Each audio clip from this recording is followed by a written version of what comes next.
El que tiene mis mandamientos y los guarda es el que me ama, y el que me ama será amado por mi Padre, y yo lo amaré y me manifestaré a él. La efectiva palabra del Señor estará en Mateo capítulo 10 versículos del 16 al 22. He aquí yo os envío como ovejas en medio de lobos. Sed pues prudentes como serpientes y sencillos como palomas. Y guardaos de los hombres, porque os entregarán a los concilios, y en sus sinagogas os azotarán. Y aun ante gobernadores y reyes seréis llevados por causa de mí, para testimonio a ellos y a los gentiles. Mas cuando os entreguen, no os preocupéis por cómo o qué hablaréis, porque en aquella hora os será dado lo que habéis de hablar. Porque no sois vosotros los que habláis, sino el Espíritu de vuestro Padre, que habla en vosotros. El hermano entregará a la muerte al hermano, y el padre al hijo, y los hijos se levantarán contra los padres, y los harán morir. Y seréis aborrecidos de todos por causa de mi nombre, mas el que persevere hasta el fin, éste será salvo. Cuando Jesús envía de misión a los 12, les dice primero en Mateo capítulo 10 versículos del 5 al 6. A estos 12 envió Jesús y les dio instrucciones diciendo: por camino de gentiles no vayáis, y en ciudad de samaritanos no entréis, sino id antes a las ovejas perdidas de la casa de Israel. Es decir, primero la ropa se lava en casa. Empecemos por quienes les fue confiada la palabra, y deberían estar ellos produciendo para los que fue enviado. Dice Romanos capítulo 3 versículos del 1 al 2. ¿Qué ventaja tiene pues el judío, o de qué aprovecha la circuncisión? Mucho, de todas maneras. Primero, ciertamente, que les ha sido confiada la palabra de Dios. Dice Isaías capítulo 55 versículo 11. Así será mi palabra que sale de mi boca. No volverá a mí vacía, sino que hará lo que yo quiero y será prosperada en aquello para que la envíe. Jesús entonces envió a sus discípulos, así como el Padre le envió a él. Dice Mateo capítulo 15 versículo 24. Él respondiendo dijo: no soy enviado sino a las ovejas perdidas de la casa de Israel, para que hagamos la voluntad de Dios. ¿Y cuál es su voluntad? Nuestra santificación. Dice Primera de Tesalonicenses capítulo 4 versículo 3, pues la voluntad de Dios es vuestra santificación, que os apartéis de fornicación. Pero como sabemos, los judíos no hicieron la voluntad de Dios, sino del diablo. Dice Juan capítulo 8 versículo 44. Vosotros sois de vuestro padre el diablo, y los deseos de vuestro padre queréis hacer. Él ha sido homicida desde el principio y no ha permanecido en la verdad, porque no hay verdad en él. Cuando habla mentira, de suyo habla, porque es mentiroso y padre de mentira. Por eso era primero hacer la limpieza en casa. Por eso no debemos olvidar el contexto donde acontece el mensaje de hoy: concilios y sinagogas. Ahora, esto no solo era para el Israel literal, sino el Israel espiritual, para la iglesia de hoy. Dice Romanos capítulo 2 versículo 28 al 29. Pues no es judío el que lo es exteriormente, ni es la circuncisión la que se hace exteriormente en la carne, sino que es judío el que lo es en lo interior, y la circuncisión es la del corazón en espíritu, no en letra, la alabanza del cual no viene de los hombres, sino de Dios. Empezamos entonces en el versículo 16 de nuestro texto base. Dice: he aquí yo os envío como a ovejas en medio de lobos. Sed pues prudentes como serpientes y sencillos como palomas. El he aquí podría traducirse como una expresión de advertencia. Mirad, prestad atención o fijaos bien. Cuando dice sed, es un imperativo del verbo ser, plural, tercera persona. Mediten esto. No es que en medio de las ovejas hayan lobos, sino que en medio de los lobos el Señor envía a sus ovejas. En medio de un evangelismo de lobos envía a los suyos. Esta doctrina en nada anula el amor de Dios en nosotros, ya que por medio de poner la otra mejilla podemos hacer que prótesis que no son cuerpo vengan a ser parte del cuerpo de Cristo.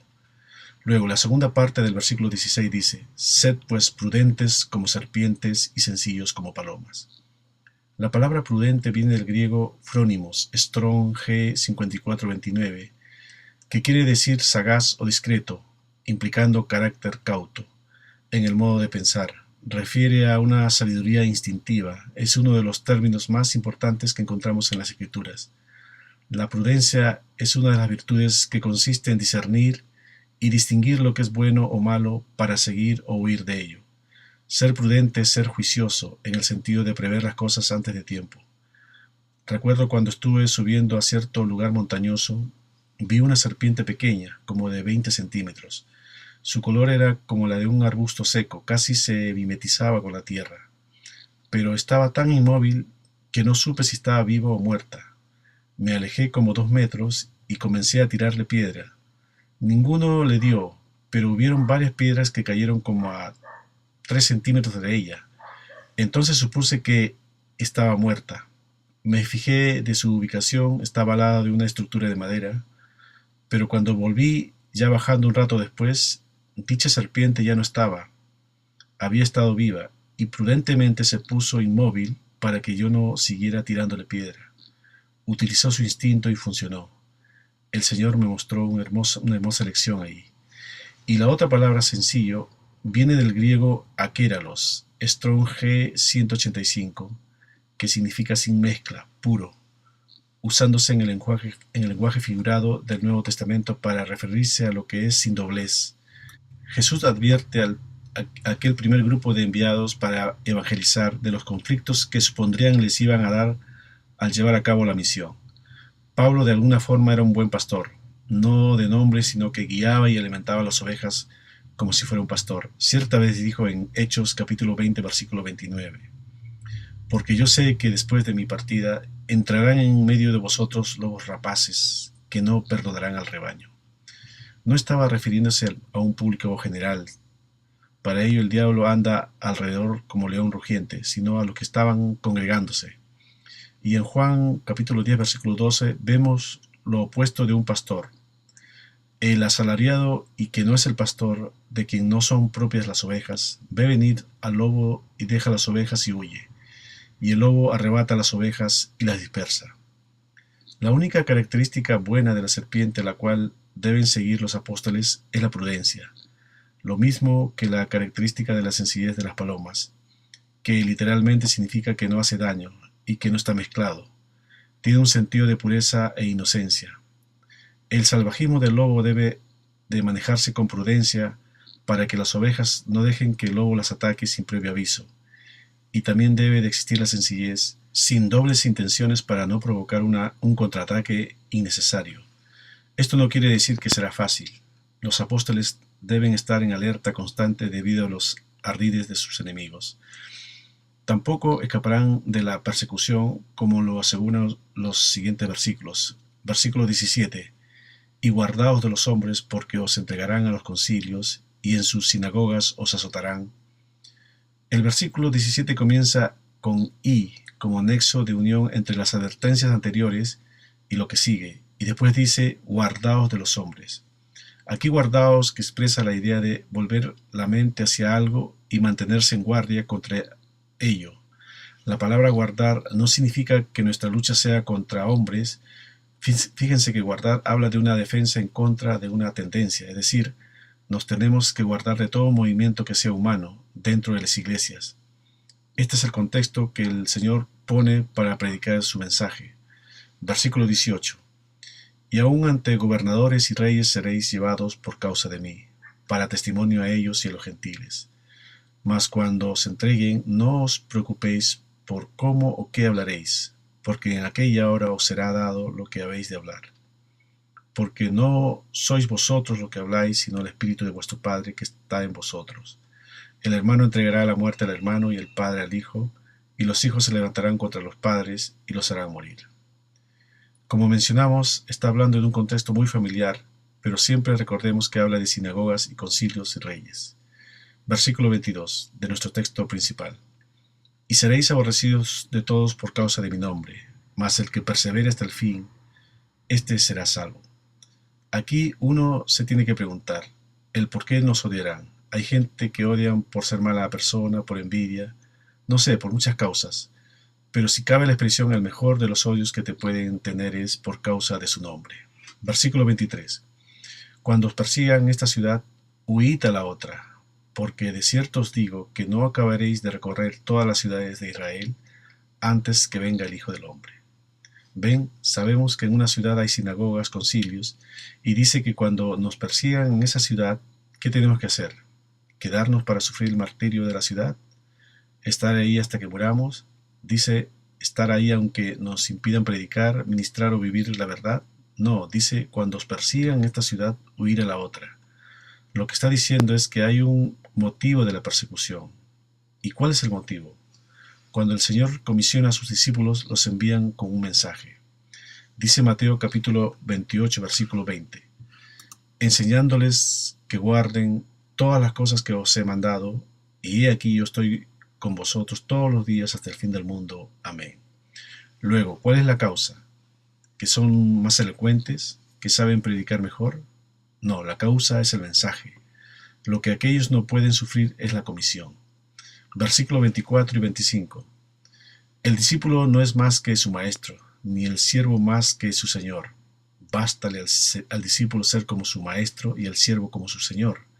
Si al padre de familia llamaron Belcebú, ¿cuánto más a los de su casa? ¿Recuerdan que el Señor le dijo a Pablo, bástate en mi gracia? Tienes suficiente con mi gracia. Bueno, aquí el Señor da la misma palabra en un contexto un tanto diferente, que también es gracia. Bástale al siervo ser como su Señor. No parecérsele exteriormente en el verbo ser implica familiaridad y semejanza de gen espiritual. Bástale al siervo ser como su Señor. Esto era imposible porque el Señor tenía un linaje, una estirpe, y el siervo era un esclavo. Pero el Señor da su ADN a sus esclavos. Dice el 25, si al padre de familia llamaron Belcebú, ¿cuánto más a los de su casa? La pregunta es, ¿quién puede llamar demonio a otro?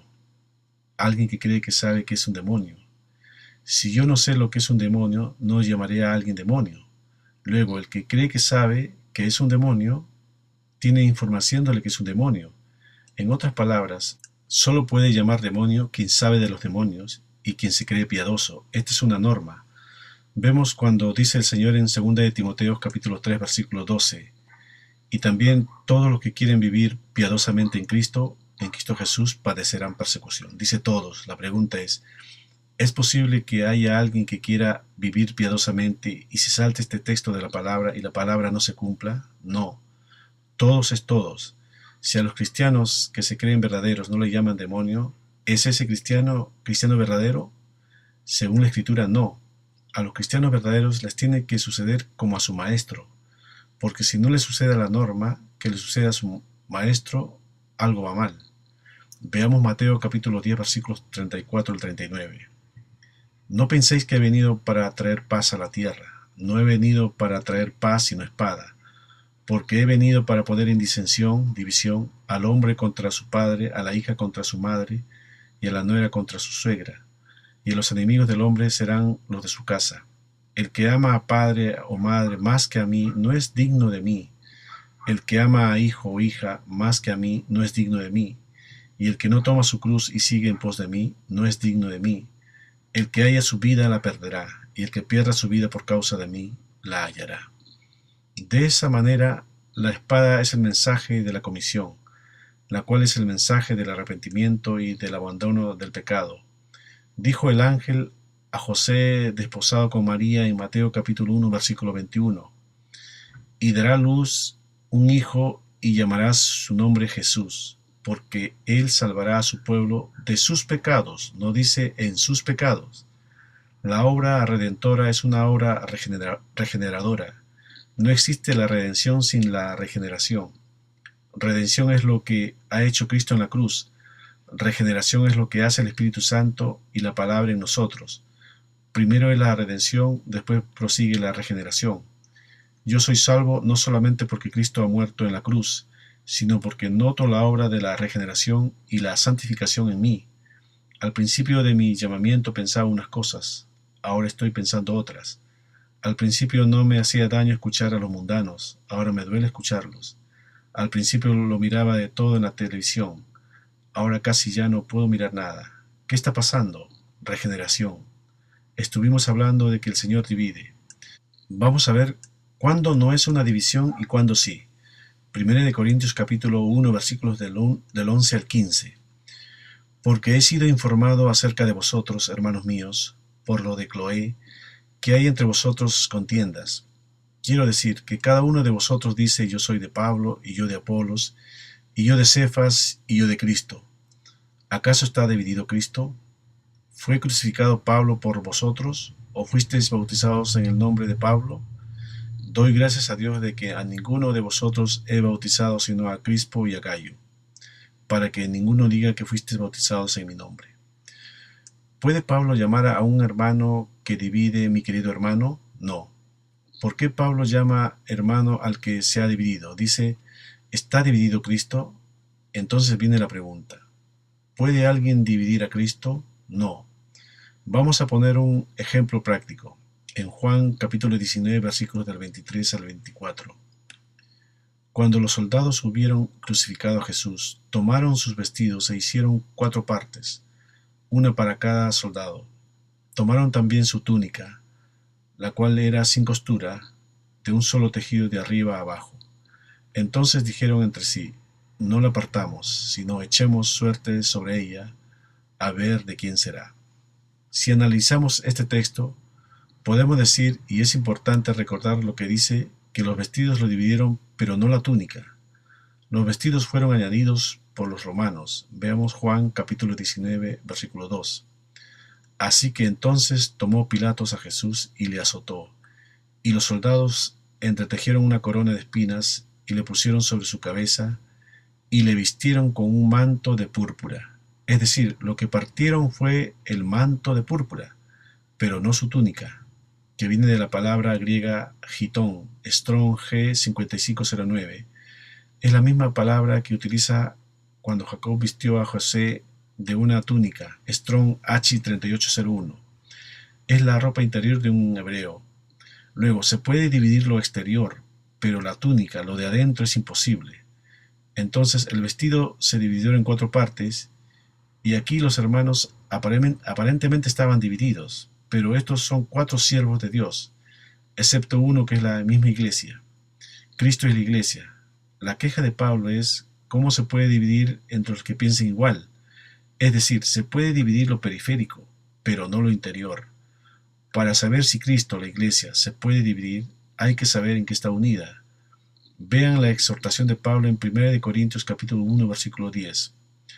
Os ruego pues, hermanos, por el nombre de nuestro Señor Jesucristo, que habléis todos una misma cosa, y que no haya entre vosotros divisiones, sino que estéis perfectamente unidos en una misma mente y en un mismo parecer. Es decir, Pablo está poniendo en fundamento de la unidad: que estéis perfectamente unidos en una misma mente y en un mismo parecer.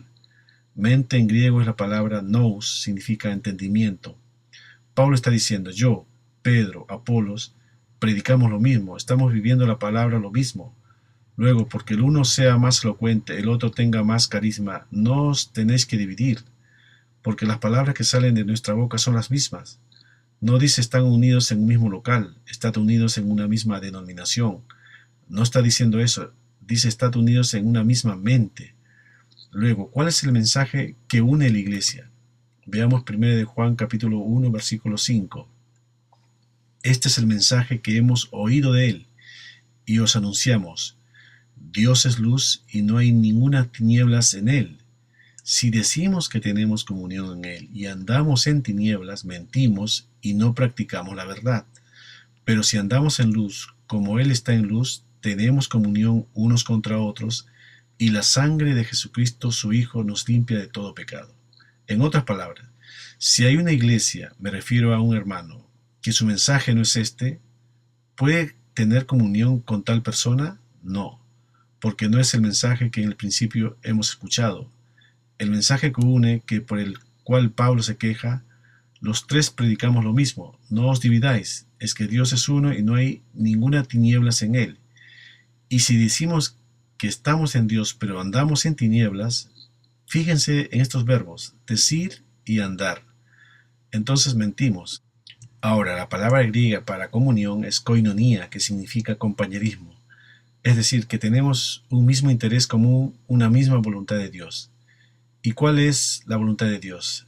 Como ya dijimos en 1 Tesalonicenses capítulo 4, versículo 3, Pues la voluntad de Dios es vuestra santificación, que os apartéis de fornicación. Es decir, si hay un mensaje que predica muy bonito, que Dios quiere que disfrutes, que Dios te quiere dar el cielo, pero el mensaje no dice que su voluntad es que te apartes del mundo y las tinieblas, tal persona miente.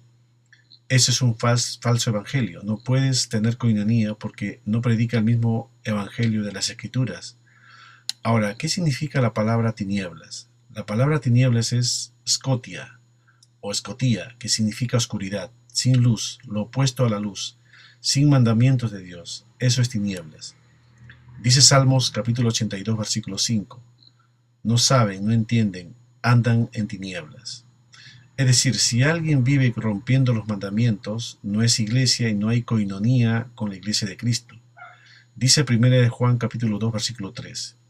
Y en esto sabemos que nosotros le conocemos si guardamos sus mandamientos.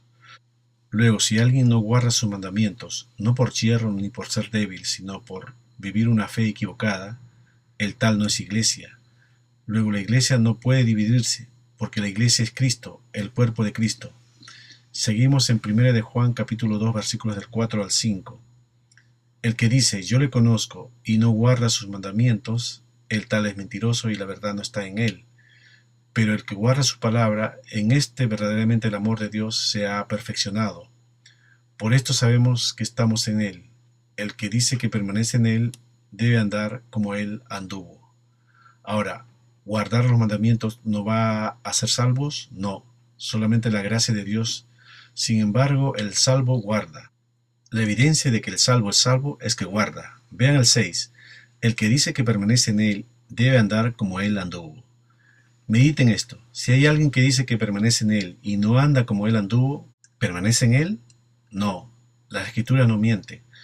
Fíjense que desde que hemos hablado de Corintios y de la división, Pablo en esos versos habla de un mismo hablar, de un mismo pensar y de un mismo vivir.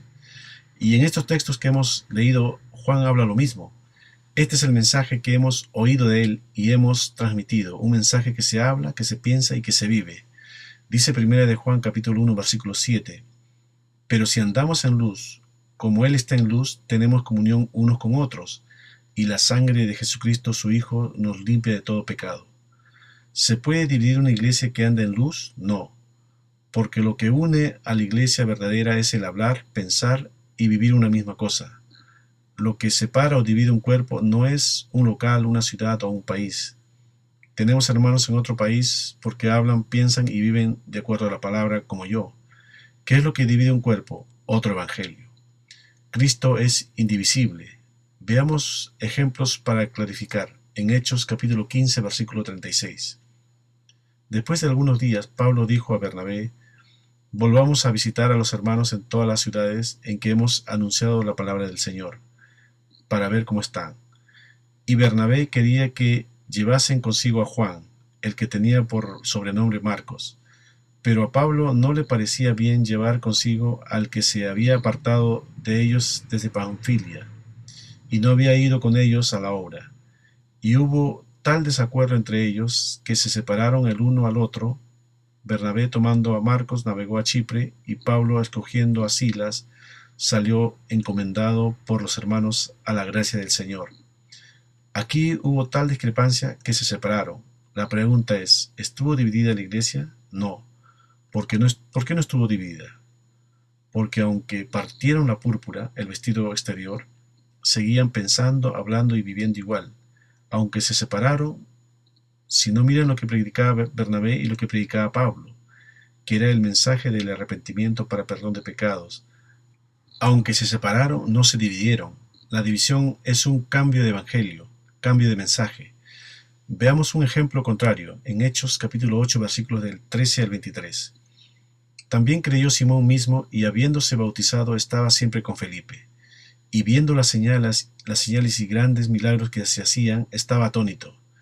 Cuando los apóstoles que estaban en Jerusalén oyeron que Samaria había recibido la palabra de Dios, enviaron allá a Pedro y a Juan, los cuales, habiendo venido, oraron por ellos para que recibiesen el Espíritu Santo, porque aún no había descendido sobre ninguno de ellos, sino que solamente habían sido bautizados en el nombre de Jesús. Entonces les imponían las manos y recibían el Espíritu Santo. Cuando vio Simón que por la imposición de las manos de los apóstoles se daba el Espíritu Santo, les ofreció dinero, diciendo: «Dadme también a mí este poder, para que cualquiera a quien yo impusiere las manos reciba el Espíritu Santo». Entonces Pedro le dijo: «Tu dinero perezca contigo, porque has pensado que el don de Dios se obtiene con dinero. No tienes tú parte ni suerte en este asunto, porque tu corazón no es recto delante de Dios. Arrepiéntete pues de esta tu maldad y ruega a Dios si quizá te sea perdonado el pensamiento de tu corazón, porque en hiel de amargura y en prisión de maldad veo que estás». Vean lo distinto a lo de Pablo y Bernabé, que tienen una contienda por pensar diferente en la púrpura, pero jamás pensar diferente en la túnica. Uno se va para un sitio, el otro se va para el otro sitio, pero el mensaje es el mismo. Sin embargo, este Simón está en el mismo lugar, está al lado de Felipe, y dice la Escritura: creyó, fue bautizado y no se movía del lado del pastor. Sin embargo, Pedro le dice: arrepiéntete o perece. Aunque están en la misma ciudad, en la misma iglesia local, no pertenecía a ellos estaban divididos de él. ¿Qué significa la palabra división?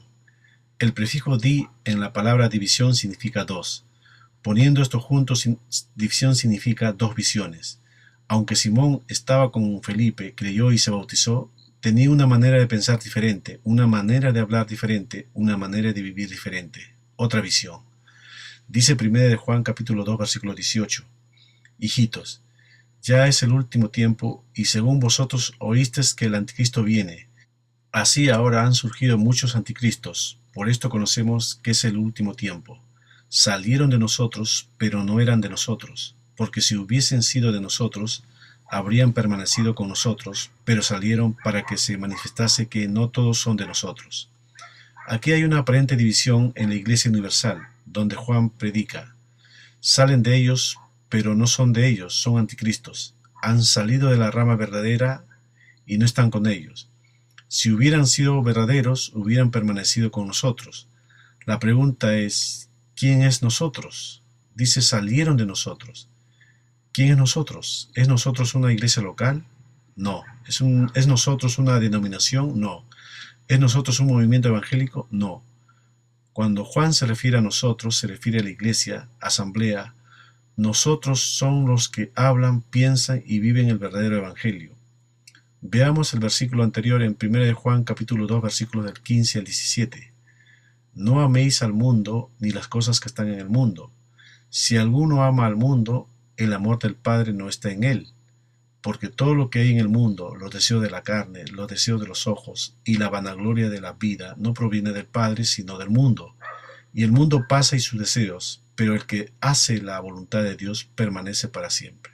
Nosotros somos los que predican este mensaje, los que viven este mensaje. Quien no vive este mensaje no son nosotros, sino son los otros. Veamos 1 de Juan capítulo 2 versículo 24. «Lo que habéis oído desde el principio, que oímos desde el principio, arrepentimiento, perdón, abandono del mundo, las pasiones, etc., permanezca en vosotros». Cuando una iglesia que al principio dejó cosas del mundo, después los vuelve a tomar, es que la palabra no ha permanecido en ellos. Si al principio muchas cosas eran malo, ha ido pasando el tiempo y lo malo se ha hecho bueno.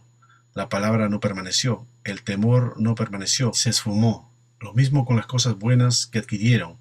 Luego lo dejaron. Por eso dice: si lo que habéis oído desde el principio permanece en vosotros, también vosotros permanecéis en el Hijo y en el Padre. En las iglesias hay tres clases de seres. Hay ovejas, hay lobos y hay hombres. Las ovejas son la iglesia verdadera, los que son enseñados por el Espíritu. Los hombres, los que no han sido llamados. Dice 1 de Corintios capítulo 2 versículos del 13 al 14. Dice primero de las ovejas: lo cual también hablamos, no con palabra enseñada con sabiduría humana, sino con las que enseña el Espíritu, acomodando lo espiritual a lo espiritual. Pero el hombre natural no percibe las cosas que son del Espíritu de Dios, porque para él son locura y no las puede entender, porque se han de discernir espiritualmente. Y los lobos son los carnales, que poco o nada han sido regenerados, en 1 de Corintios capítulo 3 versículo 1. De manera que yo, hermanos, no pude hablaros como a espirituales, sino como a carnales, como a niños en Cristo. La advertencia de Cristo es cuidado, porque el peligro no solo está fuera, sino también está dentro. ¿Cómo podemos conocer a un lobo? El lobo atacará a la oveja. La oveja que está herida claramente no es un lobo, es decir, la herida de la oveja demostrará que no es un lobo. Por eso, como decía este mensaje, debemos ser prudentes y sencillos, ser puros para que el pastor de pastores nos defienda. Ahora, si no has visto un lobo, es porque quizás el lobo pasó de largo de usted, porque al que tiene delante es un hombre y no una oveja. Luego, si tú apercibes que no te encontraste con ellos, es que quizás no seas oveja. También sabemos que los lobos no intimidan a otros lobos. La principal característica del lobo es que no come pastos, o come poco para engañar porque viene disfrazado. Y si no come pasto, no se nutre espiritualmente y no tiene nada que entregar. Dice Mateos capítulo 7, versículo 15. Guardaos de los falsos profetas, porque vienen a vosotros con vestidos de oveja, pero por dentro son lobos rapaces. Los lobos ven mejor de noche y no se han regenerado porque comen carne. Donde hay lobos hay heridas, hay división. No así las ovejas que siguen la voz del pastor que las alimenta. Dice Juan capítulo 10 versículos 27 y 28. Mis ovejas oyen mi voz y yo las conozco y me siguen, y yo les doy vida eterna, y no perecerán jamás, ni nadie las arrebatará de mi mano. Amén.